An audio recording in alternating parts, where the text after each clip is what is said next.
향해 지친 모든 영혼 주 예수 사랑 알게 하소서. 저들의 아픔과 눈물 씻는 주님의 보혈 이 땅 치유하소서. 사람이라는 존재는 참 단순한 존재입니다. 두려운 환경에 처하게 되면 염려하고 근심하고 두려움에 떨기도 하고, 또 슬픈 상황에 처하게 되면 또 울기도 하지요. 눈물을 흘리고, 어찌할 수 없는 그런 상황이 되면 정말 이 어떤 판단 능력을 잃어버리기도 하고, 근데 또 반면에 좋은 상황이 펼쳐지면 그저 가만히 있어도 콧노래가 흥얼흥얼 이렇게 흘러나오는 것이 우리 사람들의 모습입니다. 그래서 어떤 사람을 만났을 때 그저 이 겉모습을 보면 지금 문제가 있는지 좋은 일이 있는지 이것을 어느 정도는 우리가 다 가늠해 볼 수가 있는 거죠.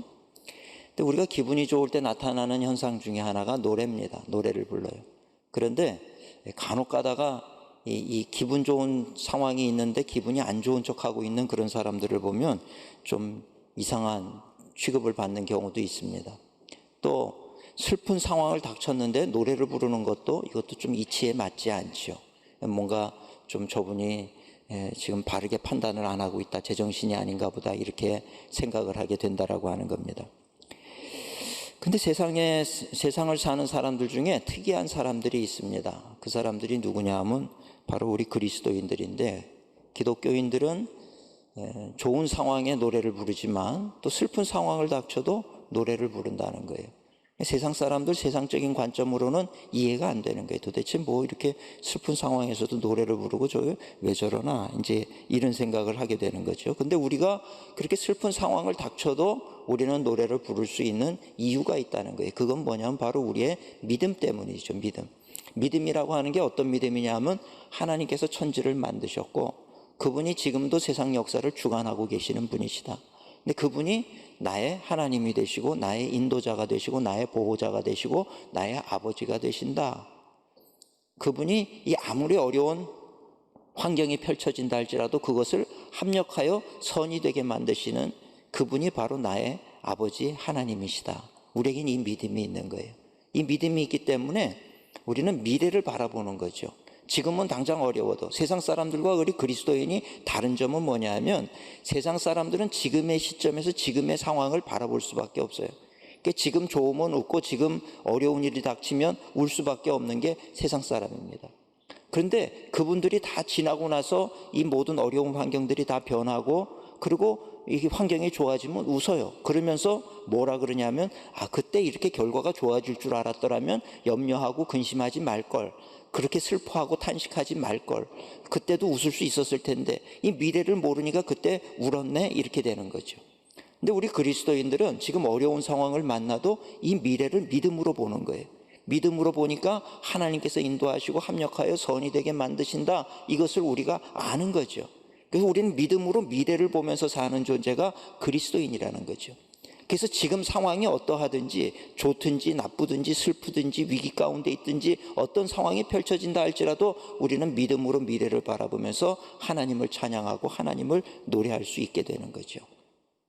근데 그래서 오늘 우리가 이 신앙생활 하면서 기억하셔야 될 한 가지가 있다고 하면 제가 늘 말씀드리듯이 마태복음 10장 29절의 말씀입니다. 참새 한 마리도 하나님이 허락하지 않으면 땅에 떨어지지 않는다. 그러니까 우리의 삶은 우연인 것 같아도 우연이 아니다. 하나님이 붙드시고 인도하신다. 근데 그 인도하시는 그분이 누구세요? 나의 아버지시다. 이거를 확신하게 되면 우리가 무엇을 두려워하겠느냐 이 말이죠. 우리는 때로 현실을 살다 보면 때로 우리가 이해 안 되는 그런 상황 가운데 봉착하게 될 때도 있고 슬픔이 나를 엄습해 올 때도 있고 위기가 나를 때릴 때도 있어요. 그런 상황이 닥쳤을 때 오늘 우리가 기억해야 할 것은 나를 향해 변치 않는 사랑을 가지고 나를 붙드시고 나와 함께 하시는, 그래서 모든 것을 합력하여 선이 되게 하시는, 마지막에 결국 웃게 만드시는 그 하나님이 지금 나와 함께 하신다는 이 믿음을 가지고 노래하며 살아갈 수 있는 우리 성도님들이 되시기를 주님의 이름으로 축원을 드립니다. 근데 오늘 우리 크리스찬들이 그렇게 믿음으로 확신하며 부르는 노래, 그것을 뭐라 그러느냐? 그게 뭐겠습니까? 그게 찬송이라는 거예요. 찬송. 이 찬송은 세상 노래와 다르다는 거예요. 그래서 오늘 우리가 이 찬송을 부르게 될 때 놀라운 일이 일어나는데, 저는 오늘 두 가지 말씀, 어떤 놀라운 일이 일어나는가, 두 가지 말씀을 잠시 전하고 함께 은혜를 나누고자 합니다. 첫째는 하나님의 기적을 체험하게 된다라고 하는 거예요. 찬송을 부를 때 위기의 상황이 풀려지고 해결되는 역사, 기적의 역사가 나타나는 줄 믿으시기를 축원을 드립니다. 아니, 목사님 어떻게 그런 일이 일어납니까? 어떻게 그런 일이 일어나냐 하면, 우리가 찬송 부를 때 하나님은 우리의 찬송 가운데 임재하시기 때문에 그렇다는 거예요. 시편 22편에 보면은 이스라엘의 찬송 가운데 거하시는 주여, 주는 거룩하시니이다. 우리가 찬송을 부를 때 그거는 그냥 이 허공에 퍼져나가는 그런 노래로 끝나는 것이 아니고, 우리가 하나님의 성호를 찬송할 때 하나님이 그 우리의 찬송 가운데 임재하신다는 거예요. 천지를 창조하신 능력의 하나님이 임재하시니 문제가 해결이 되고 기적이 일어나는 것은 당연하다는 거예요. 여러분, 기적 가운데 가장 큰 기적이 뭔지 아십니까? 기적 가운데 가장 큰 기적은 하나님 말씀하시니 천지가 창조가 됐다는 거예요. 이거보다 더 놀라운 기적은 없어요. 이게 어떻게 말로 설명이 되겠습니까? 무슨 논리로 설명이 되겠습니까? 그러나 하나님께서 빛이 있으라 말씀하시니 빛이 생겨지는 거예요. 모든 것에 대해서 명령하시니 그대로 됐다. 이게 하나님의 말씀의 능력이거든요. 이렇게 천지를 창조하신 그분이, 빛과 어둠을 창조하신 그분, 하늘과 땅을 창조하신 그분이 우리가 찬송할 때 우리 가운데 임하시면 그분의 임재만으로도 기적은 일어나는 거예요. 그분의 생각만으로도 기적이 일어나는 거죠. 그래서 하나님이 함께 하실 때 풀리지 않는 문제가 있을 수 없다라고 하는 것입니다. 오늘 본문 말씀도 보면 이 사도 바울이 복음을 전하러 가는데, 지금의 터키 땅이죠. 그것을 소아시아라고 불렀는데, 이 소아시아에서 복음을 전하다가 이제 좀 더 동쪽으로 가서 아시아 쪽에서 복음을 전하려고 그러는데 성령이 막으시는 거예요. 그리고 서쪽으로 가라. 근데 서쪽이 어디냐면 지금 그 지중해가 있는데, 지중해를 중심으로 해서 이 아시아와 유럽이 나뉘거든요. 근데 나뉘는 그 근거지가 어디냐면 지금의 이스탄불, 옛날 지명으로 콘스탄티노플이라고 하는 곳이죠. 거기서 터키에서 건너가면 유럽인 거예요. 그러니까 지금 다리가 다 놓여 있거든요. 차로도 건너갈 수가 있습니다. 바울 시대에는 배를 타고 건너간 거예요. 배를 타고 건너가서 첫 도시가 어디냐면 그리스인데, 그리스에 바울이 도착한 첫 성읍이 어디냐면 바로 빌립보라고 하는 게 빌립보에 도착을 한 거예요. 유럽 땅에 이제 발을 디딘 거죠. 그래서 이 빌립보에 도착을 했는데 한 여자아이가 계속 쫓아다니는 거예요. 누군가 봤더니 한 어떤 사람의 여종으로, 종로로 타는 여자아이인데, 근데 점치는 귀신이 들어간 거예요.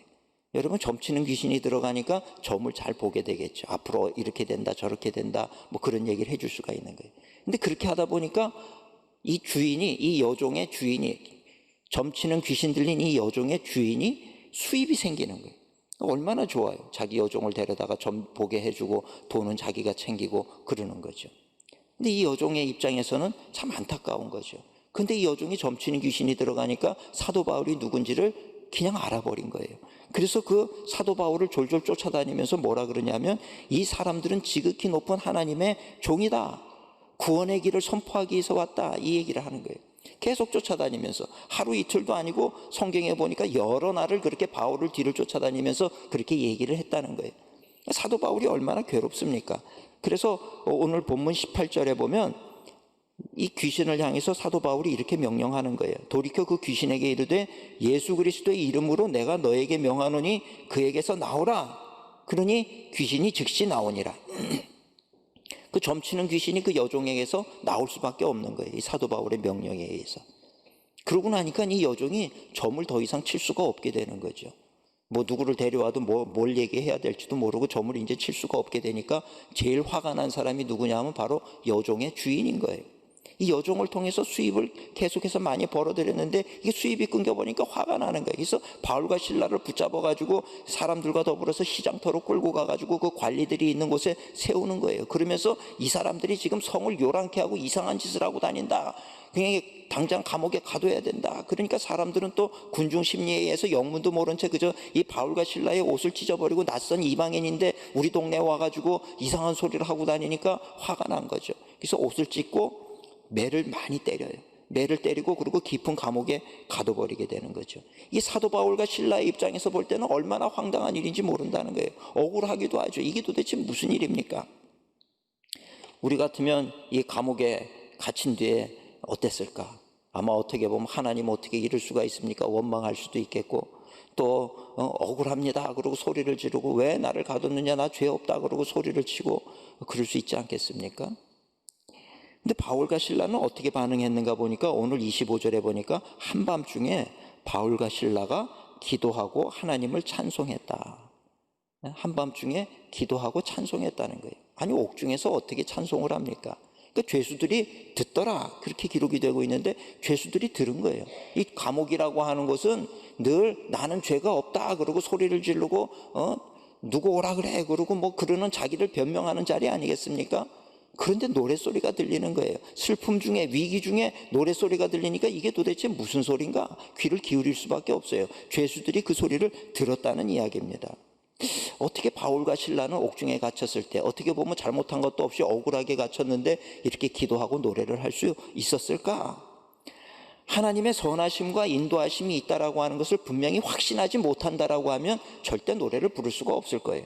근데 사도 바울과 신라는 하나님께서 인도하신다, 하나님께서 이것을 통해서도 뭔가 역사를 이루실 것이다, 하나님에 대한, 선하신 하나님에 대한 의심을 하는 것이 아니라 분명한 확신을 가지고 있었기 때문에 그런 옥중에서조차도 바울과 신라는 노래할 수 있었다는 이야기입니다. 그 신뢰하는 믿음으로 그렇게 찬송을 하게 될 때 26절에 보니까 오늘 본문이 뭐라 그럽니까? 이에 갑자기 큰 지진이 났다는 거예요. 갑자기 큰 지진이 나서 옥토가 움직이고 문이 다 열리고 모든 사람의 이 메인 것, 이 찾고 쇠사슬로 발을 묶어놓은 것, 그것들이 다 열려지게 되었다는 이야기입니다. 그런데 더 놀라운 것은 바울과 신라는 그렇게 하나님, 옥중에서 하나님 이 옥문이 열려지고 나가게 해주세요, 이 착고가 다 풀어지게 해주세요, 그렇게 기도했느냐? 그렇게 기도하지 않았다는 거예요. 목사님, 성경에 그 얘기가 안 나오는데 목사님이 그렇게 기도했는지 안 했는지 어떻게 아십니까? 그 증거가 뭐냐 하면, 이렇게 옥문이 열렸을 때 사도 바울이 열렸으면 나가야 되는데 안 나가고 있다는 거예요. 사도 바울은 안 나가고 있어요. 안 나가고 있다는 걸 봐서 옥문 열어달라고 기도하지 않았다는 거예요. 그는 그저 그 가운데서 하나님의 뜻을 간구하면서 조용히 하나님의 성호를 찬송하게 되어질 때 저절로 옥문이 열렸다는 거예요. 저절로 옥문이 열리고 저절로 발에 착고가 채여있던 것들이 열려버리게 되었다는 거예요. 이게 찬송의 능력인 줄로 믿으시기를 축원합니다. 위기 중에 사람들은 다 하나님을 찬송하지 못해요. 위기가 닥치면 믿음이 좋아 보이는 사람도 하나님 어떻게 이룰 수가 있습니까? 이렇게 얘기하는 게 보통 사람들의 심리란 말이죠. 그런데 그럼에도 불구하고 내가 그 상황을 뛰어넘는 믿음을 가지고 하나님 앞에, 하나님, 나는 하나님을 신뢰합니다, 그리고 노래하는 그 자리를 하나님은 기뻐 받으신다는 거예요. 그런 모습을 기뻐 받으시니 그 자리에 임재하시고 거기서 더 놀라운 일을 이루어 가시는 우리 하나님이 되시는 줄로 믿습니다. 그래서 하나님의 은혜가 임하니 빛이 오면 어둠이 사라지듯이 문제가, 여러 가지 문제들이 저절로 해결이 되더라는 거죠. 역대하 20장에 보면 여호사밧이라고 하는 왕이 있어요. 많이 제가 말씀을 전했습니다마는 모압과 암몬, 마온 사람들이 연합을 해가지고 남유다를 멸망시키려고 찾아온 거예요. 이 전쟁이 이제 시작되려고 그러니 이 여호사밧 왕이 얼마나 두렵겠습니까? 그 두려운 마음에 이 여호사밧 왕이 내린 그 명령은 뭐냐 하면 온 백성들은 다 모여라, 금식하고 기도하자, 이것을 선포하는 거예요. 우리가 지금 하나님 앞에 살려달라고, 우리가 바라볼 분은 하나님밖에 없다, 연합군은 어디서 도움을 요청할 수도 없으니 하나님 앞에 금식하며 기도하자.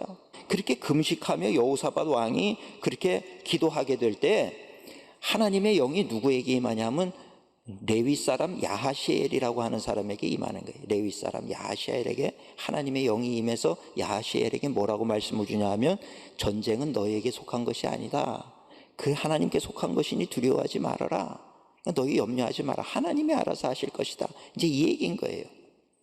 이 말씀을 주게 될 때 여호사밧이 반응을 하는데, 그 말씀을 이 야하시엘이 누군지도 모르는데 그런 얘기를 함에도 불구하고 그걸 믿음으로 취했다는 거예요.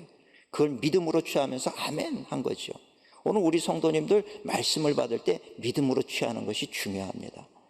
주일마다 와서 예배를 드리면서 말씀을 들을 때 어떤 말씀이 선포되든지 그 말씀을 내가 아멘 믿음으로 취하시는 우리 성도님들 되시기를 축원을 드립니다. 사도 바울이 데살로니가 교인들을 굉장히 칭찬을 했어요. 근데 데살로니가전서 2장 13절에 보면 뭐라 그러냐면 내가 끊임없이 너희에게 감사하노니 너희가 우리의 말을 받을 때 사람의 말로 받지 않고 하나님의 말씀으로 받으니 실로 그러하다. 그 말씀이 믿는 너희 안에서 역사하느니라. 여러분, 엘리 제사장이 변변치 않은 그런 제사장이었단 말이에요. 근데 한나가 자식이 없어가지고, 사무엘의 어머니죠, 한나가 자식이 없어서 너무 애통한 마음을 가지고 성전에 엎드려서 기도를 했는데 너무 간절히 기도를 하니까 엘리 제사장이 영적인 분별력이 없으니까 보니까 이게 기도하는 건지 술 먹고 주정을 부리는 건지 그걸 구분을 못했어요.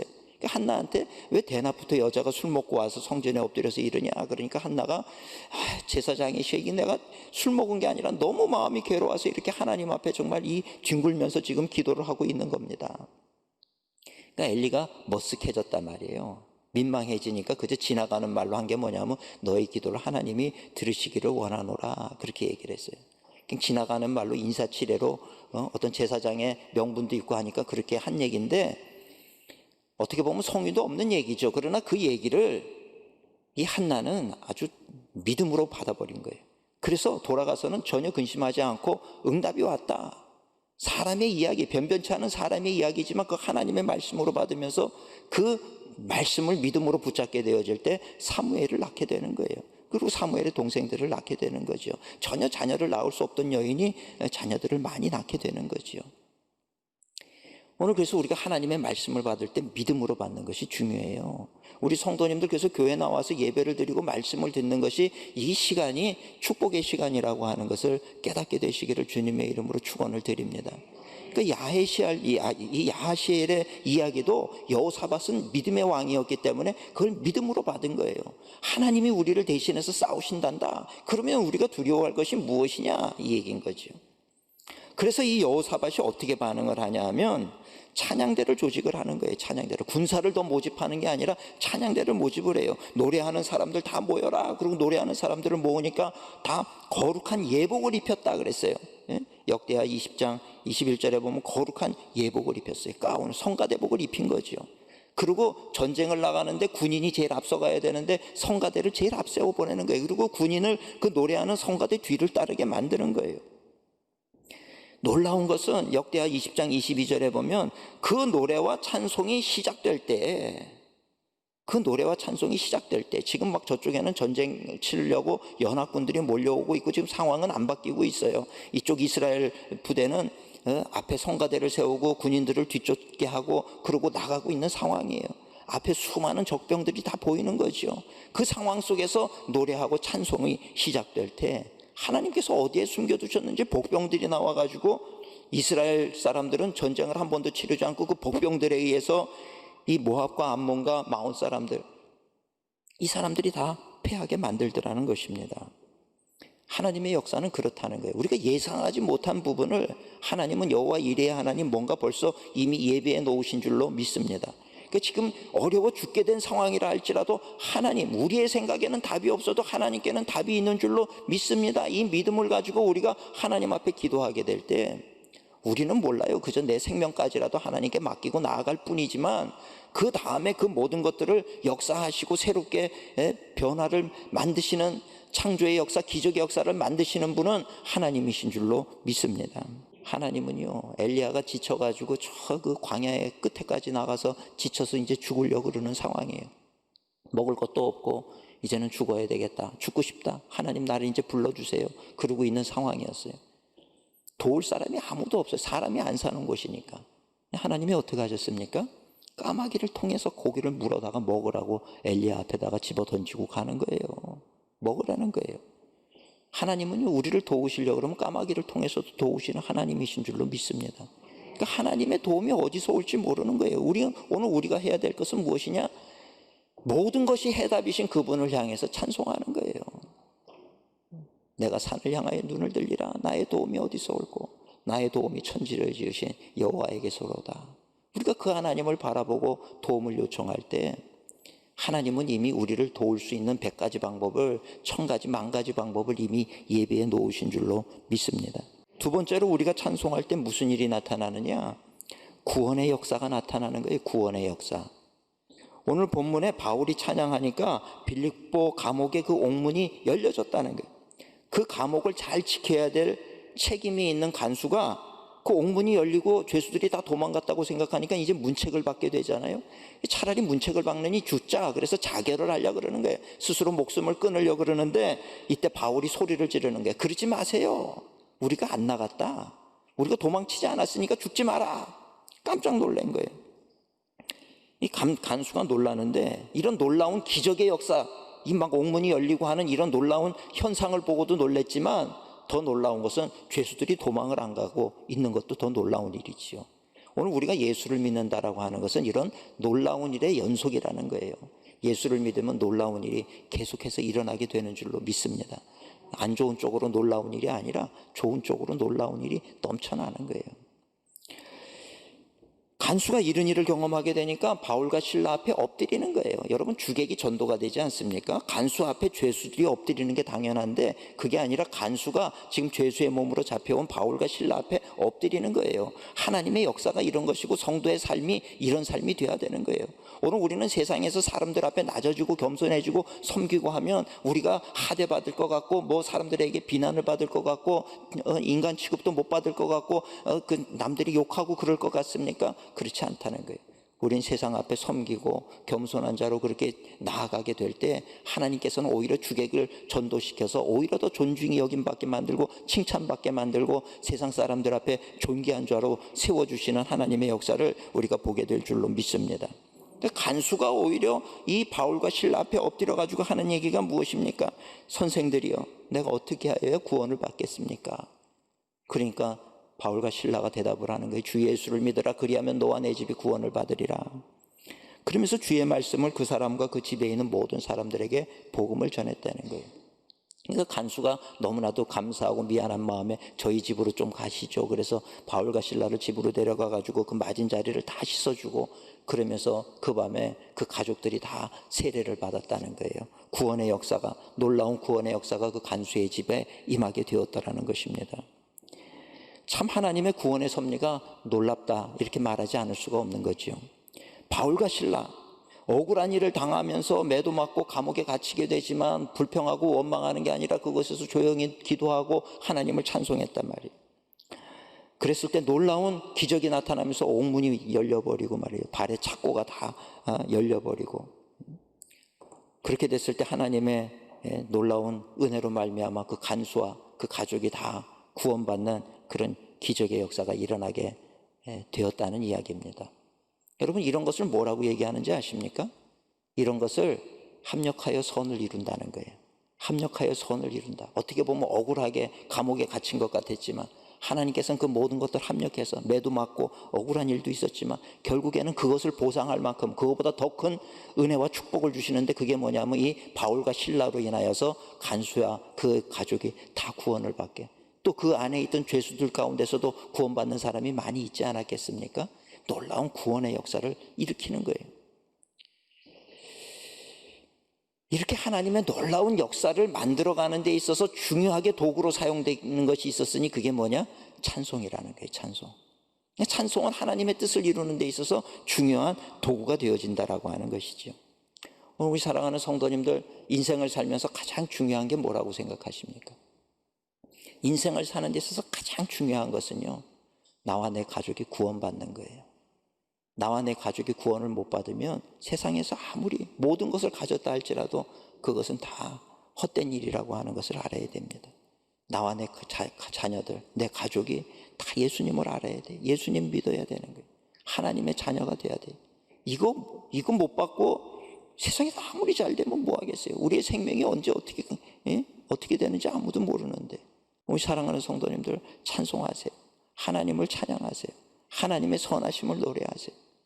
내가 가정에서 노래하면 가정이 구원을 받을 것이고 직장에서 노래하면 직장이 변화되는 역사가 일어날 거예요. 우리가 길을 다니면서 찬양을 하면 이 나라 이민족이 변화되어지는 역사가 나타날 줄로 믿습니다. 우리가 찬송 부를 수 있다는 것이 그런 점에서 볼 때 얼마나 큰 축복인지 모른다는 거예요. 때로 절망해서 기도할 힘이 없을 때도 있어요.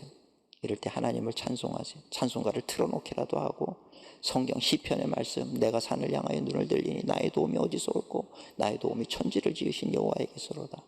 시편을 읽는 것도 찬송이에요. 하나님을 찬송하세요.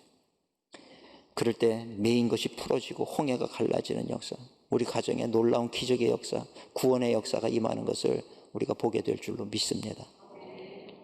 이스라엘의 찬송 중에 거하시는 주여, 주는 거룩하시니이다. 우리의 찬송 가운데 하나님이 거하시는 것을 분명히 믿고 믿음으로 승리하는 우리 모든 성도님들 되시기를 주님의 이름으로 축원을 드립니다.